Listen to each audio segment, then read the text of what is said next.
இந்த வீடியோ பார்க்குற நீங்க ஒரு ஹிந்துவா அப்படின்னா இந்த வீடியோவை கண்டிப்பா நீங்க மிஸ் பண்ணிடாதீங்க. அப்படி மிஸ் பண்ணிட்டீங்க, வாழ்க்கையிலே மிஸ் பண்ண மிக பெரிய விஷயம் இதுவா தான் இருக்கும். ஓட்டி ஓட்டி பார்க்குறவங்க தயவு செய்து பார்க்காதீங்க.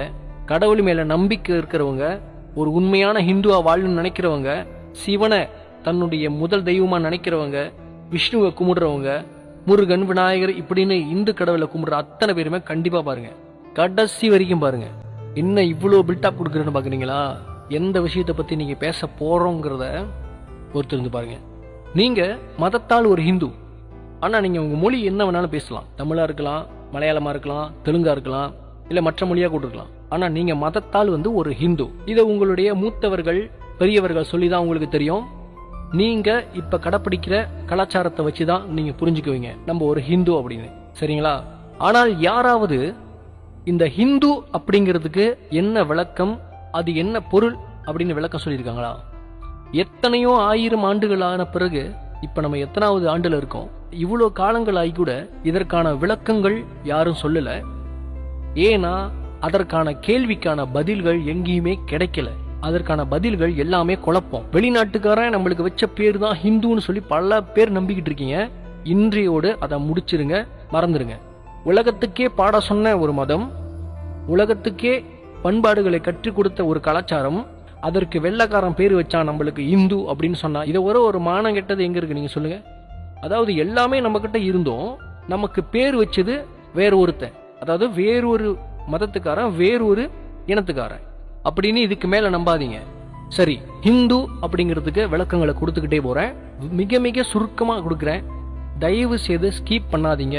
ஏன்னா நீங்க ஒரு ஹிந்து, இதற்கு பிறகு உங்க பிள்ளைங்களுக்கும் இதை நீங்க கத்து கொடுக்கணும். இதுதான் உண்மைங்க. நீங்க வேணா தேடி அலசி ஆராய்ந்து பாருங்க. ஹிந்து என்றால் நிலவுன்னு சொல்லுவாங்க. ஏன் நிலவை ஹிந்துன்னு சொன்னாங்கன்னா, இந்த நிலவுக்கும் சிவனுக்கும் நிறைய சம்பந்தங்கள் இருக்கு. நீங்க பாத்தீங்கன்னா சிவனுடைய தலையில நிலவு இருக்கும். நிலவுன்னா தெரியுதா? நிலா இருக்கும். நிலாவும் சிவனும் ரொம்ப நெருக்கமானவங்க. ஆகவே இதற்கு ஹிந்து, இது ஒரு பொருள். ஒரு பொருளா சொல்லிக்கிட்டு போன கேட்டுங்க. ஹிந்துங்கிறதுக்கு பொருளே இல்லைன்னு சொன்னவங்க எல்லாருமே நல்லா கேட்டுங்க. ஹிந்துக்கு என்னென்ன பொருள் இருக்குன்னு விளக்கி சொல்லிக்கிட்டு போறேன். ஹிந்து என்றால் நிலவு என்று சொல்லிவிட்டேன். ஹிந்து என்றால் சிவனுடைய மூச்சு. நல்லா தெரிஞ்சுங்க, ஹிந்துங்கிறதுக்கு சிவனுடைய மூச்சு என்று பொருள். ஹிந்து என்பதற்கு சிவனும் சக்தியும் சேர்ந்ததாக அர்த்தம். நல்லா கேட்டுங்க, சிவனும் சக்தியும் சேர்ந்ததாகத்தான் ஹிந்து. அடுத்தது சிந்து நதிக்கரை அப்படின்னு கேள்விப்பட்டிருப்பீங்க. இந்த நதிங்கிறதுக்கு பேரு சன்ஸ்கிரிட்ல ஷிந்த். நல்லா கேட்டுங்க, ஷிந்த். அந்த ஷிந்த் தான் ஷிந்து நதி அப்படின்னு சொல்றோம். இங்கே சப்த நதிகள் 7 இருக்கு. சப்த நதிகள்னு சொல்லுவாங்க. சப்த சுரங்கள் கேள்விப்பட்டிருக்கீங்களா? அந்த சப்த சுரங்கள் 7ன்னு சொல்லுவாங்க. அது மாதிரி சப்த நதிகள் 7. நதி என்றாலே சன்ஸ்கிரிட்ல ஷிந்த் அப்படின்னு பேரு, அல்லது சிந்து. ரிக் வேதத்துல சிந்து அப்படிங்கிற ஒரு பெயர் சொல் இருக்கு. அந்த நதியை குறிப்பிட்டு சொல்லியிருக்காங்க. இந்த நதிகள் எல்லாம் சங்கமிக்கின்ற ஒரு முக்கிய நதியின் பெயர் சிந்து. இந்த நதிக்கும் சிவபெருமானின் தலை உச்சியிலிருந்து ஒரு வெளியாகும் பாருங்க ஒரு நதி. அதற்கும் இதற்கும் சம்பந்தம் இருக்கா அப்படின்னு கேக்குறீங்களா? ஆழமாக சிந்தித்து பாருங்கள். இமயமலை என்பது பார்வதி தேவி உதித்த இடம். அங்கதான் சிவபெருமானுக்கும் சக்திக்கும் திருமணமானது, அதாவது பார்வதி தேவிக்கும் திருமணமானது. இந்த இமயமலை தொடர்களில் தான் கைலாசமும் இருக்கிறது. இந்த இமயமலை தொடருக்கெல்லாம் ராஜா, அவர் பேர் பாத்தீங்கன்னா ஹிமவன். ஹிமவன் யாருன்னு பாத்தீங்கன்னா பார்வதி தேவியுடைய தந்தை. அடுத்து சிவனுடைய வம்சாவளிகள், இவர்கள் யாவரையும் ஹிந்துக்கள் என்றார்கள். சிவனுடைய வம்சாவளி யாருன்னு பாத்தீங்கன்னா விநாயகரா இருக்கட்டும், முருகனா இருக்கட்டும், விஷ்ணுவா இருக்கட்டும், பிரம்மரா இருக்கட்டும், எல்லாமே சிவனுக்கு மிக மிக முக்கியமானவர்கள். இவர்கள் அனைவரையுமே ஹிந்து அப்படின்னாங்க. சைவம், வைணவம் இப்படி சில இருக்குது. அதை பத்தி நான் பேசணும், டைம் பத்தாது. சுருக்கமான டைம்ல எல்லாத்தையும் நான் பேசி முடிக்கணும். சரி, ரிக் வேதத்தில் இன்னொரு மிகப்பெரிய ஆதாரம் என்னன்னு பாத்தீங்கன்னா இந்துஸ்தான் அப்படின்னு சொல்லி எழுதியிருப்பாங்க. இந்துஸ்தான்ன்றது ஹிந்திக்காரவங்க அப்படி கிடையாதுங்க. இந்துஸ்தலம், இந்துஸ்தலத்தை இந்துஸ்தான் அப்படின்னு சொல்லியிருக்காங்க. அது சன்ஸ்கிரிட்ல வர்றதுனால இந்துஸ்தான் அப்படின்னு சொல்லியிருக்காங்க. இமயமலை முதல் தென் பெருங்கடல் வரை உள்ள அந்த பகுதியில் எல்லாமே இந்துஸ்தலம் அப்படின்னு தான் சொல்லியிருக்காங்க. ஹி என்றால் மலை, அதாவது ஹிமயமலைன்னு சொல்லுவாங்களா, அந்த மாதிரி ஹி. அந்தாண்ட சிந்து அப்படின்னா நதி, அந்த மலையிலிருந்து வெளியாகின்ற நதியை ஹிந்து அப்படின்னு சொல்லியிருக்காங்க. சிவனுக்கு பெயர் ஹிந்து, பார்வதியின் தகப்பனார் பெயர் ஹிமவன். அங்கே ஓடுகின்ற நதியின் பெயர் சிந்து. அந்த நதிகள் சப்த நதிகளாக சித்தரிக்கப்படுகின்றன. அதாவது சப்த நதிகள், அந்த 7 நதிகளும் சங்கமிக்கின்ற அந்த தோரணையைத்தான் இந்து என்றார்கள். சிந்து அப்படின்னு பாத்தீங்கன்னா சிந்து சில நேரத்தில் தண்ணி எடுத்துட்டு போகும்போது சிந்தாத அப்படின்றோம், சிந்தாத சிந்திராதன்றோம். வழியிறது அதாவது சிந்துறது, ஊத்துறது சிந்துறது. மலையிலிருந்து சிந்தி வருகின்ற நதி சிந்து. புரிகிறதா? சிந்து என்றால் சமஸ்கிருதத்தில் நதி என்று பொருள்.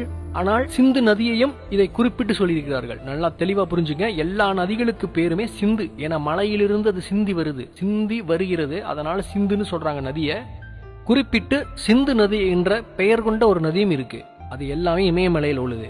இந்த நதிகளுக்கும் இறைவனுடைய தலையிலிருந்து பெருக்கெடுத்து வருகின்ற அந்த நதிக்கும் நிறைய சம்பந்தங்கள் இருக்கிறது. நிறைய சம்பந்தம் இருக்கு. பெரியவங்க சொன்னாங்க சிவனுக்கு தலையில் கங்கா இருக்கிறது அப்படின்னு. அந்த கங்கை இப்பொழுது எங்கே இருக்கிறது, அந்த சிந்து எங்கே இருக்கிறது, நீங்களும் கொஞ்சம் மூளையை விட்டு திருவி ஆராய்ச்சி பண்ணி பாருங்க. இன்னொன்று மிக மிக முக்கியமான ஒன்று, தமிழில் இந்து சேகரன் என்றால் சிவனை குறிப்பது.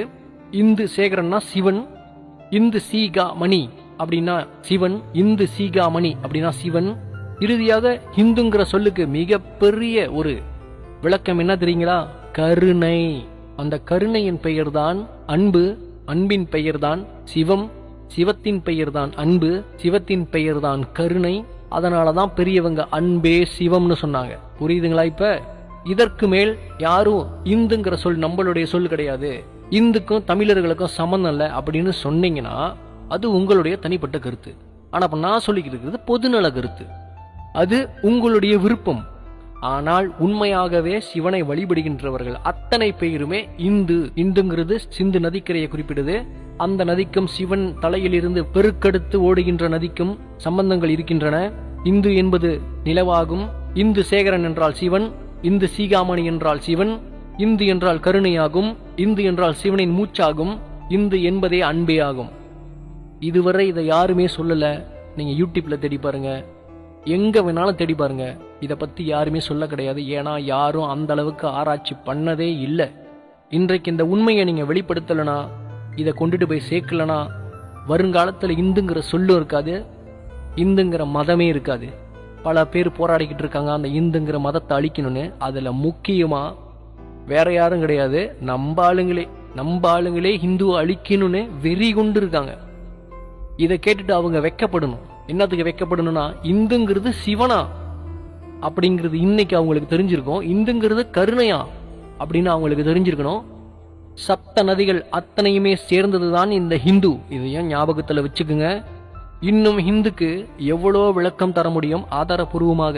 என்ன எல்லாமே சன்ஸ்கிரிட்ல இருக்கு. சன்ஸ்கிரிட்டுக்கும் உங்களுக்கும் சம்மந்தம் இல்லைன்னு நினைக்கிறவங்களுக்கு தமிழ்ல போய் தேடி பாருங்க. திரு மாணிக்க வாசகர் இருக்கார்ல, அவர் எழுதியிருக்காரு இந்து சீகாமணி அப்படின்னு. அதற்கான அர்த்தம் என்னன்னு உங்களுக்கு தெரியுமா? அந்த அர்த்தத்தை தெரிந்து கொண்டுதான் திரு மாணிக்க வாசகர் அதை எழுதியிருக்காரு. அதை சிலர் சரியா படிக்காமல் வந்து குழப்பத்தை இந்து மதத்தில் ஏற்படுத்தாதீர்கள். இந்துக்கள் தெய்வத்துக்கு கட்டுப்பட்டவர்கள். உண்மையான இந்துக்கள் என்பவர்கள் தெய்வத்துக்கு கட்டுப்பட்டவர்கள். முக்கியமாக இந்து மதத்தை நல்லா கடைபிடிச்சு ஒரு காலத்துல வாழ்ந்தவங்க யார் தெரியுங்களா? நம்ம தமிழர்கள் தான். அதற்கு ராஜராஜ சோழன், ராஜேந்திர சோழன் இவங்க எல்லாமே ஒரு மிக பெரிய எடுத்துக்காட்டு. இன்னும் நீளமான விளக்கம் என்னால் கொடுக்க முடியும், ஆனா அந்த நேரம் பத்தாதுங்க. இப்பெல்லாம் யாருமே காது கொடுத்து கேட்கறது கிடையாது. இதை என்றுமே மறந்துடாதீங்க. இந்துங்கிறதுக்கு என்னென்ன விளக்கம் முன்னுக்கு இருந்து சொன்னேன்னு உங்களுக்கு தெரியும். இதை ஒரு 3 தடவையாவது கேளுங்க. நன்றி, வணக்கம்.